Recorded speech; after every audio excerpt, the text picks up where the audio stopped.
दोस्तों, भजनलाल सरकार ने प्रदेश के किसान भाइयों को एक बड़ी सौगात दी है, जिसके बाद राज्य के किसान भाई खुशी से झूम उठे हैं, क्योंकि किसानों को खेती करने के लिए 60% का अनुदान राज्य सरकार से मिलेगा। अब आप सोच रहे होंगे कि किसान भाइयों को ये सब्सिडी का पैसा कैसे मिलेगा और किन किसानों को इस योजना का फायदा मिलेगा। आइए जानते हैं क्या है पूरा माजरा। अक्सर देखा जाता है कि प्रदेश में पानी की कमी के चलते लगभग 70% भूभाग पर खेती नहीं की जाती है, लेकिन खरीफ की फसल की खेती प्रदेश में 90% भूभाग पर की जाती है।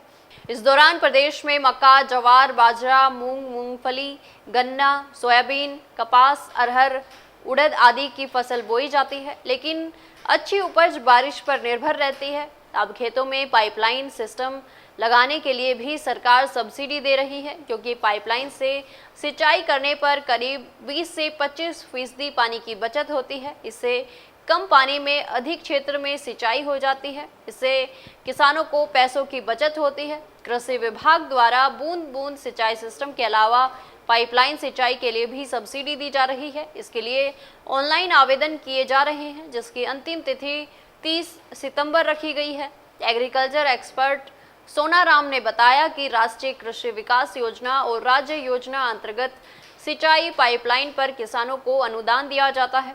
किसान के पास कृषि योग्य भूमि होनी चाहिए और सिंचाई के साधन जैसे कुएं, ट्यूबवेल, फार्म पॉन्ड होने चाहिए। वहीं सामलाती सिंचाई साधन होने पर भी किसान आवेदन कर सकते हैं। जिन किसानों के पास सिंचाई का स्रोत नहीं है और अन्य किसानों से पानी ले रहे हैं, तो ऐसे किसान भी आवेदन कर सकते हैं। इसके अलावा किसान को पाइप का ब्रांड व निर्माण तारीख की जानकारी होनी चाहिए। प्रशासनिक स्वीकृति के 60 दिन में पाइपलाइन की बिछानी होती है। एग्रीकल्चर एक्सपर्ट ने बताया कि HDPI पाइपलाइन के लिए IS कोड 49841742522020 होना चाहिए। PVC पाइपलाइन के लिए IS कोड 4984/4 kg 63 mm या इससे अधिक हो और 2.5 kg या 90 mm या इससे अधिक होनी चाहिए। HDPI laminated flat tube pipe IS code 161902014 हो या 63 mm या इससे अधिक हो और 200 mm या इससे अधिक होना चाहिए। इसमें सब्सिडी 63 mm या इससे अधिक पर ही मिलेगी।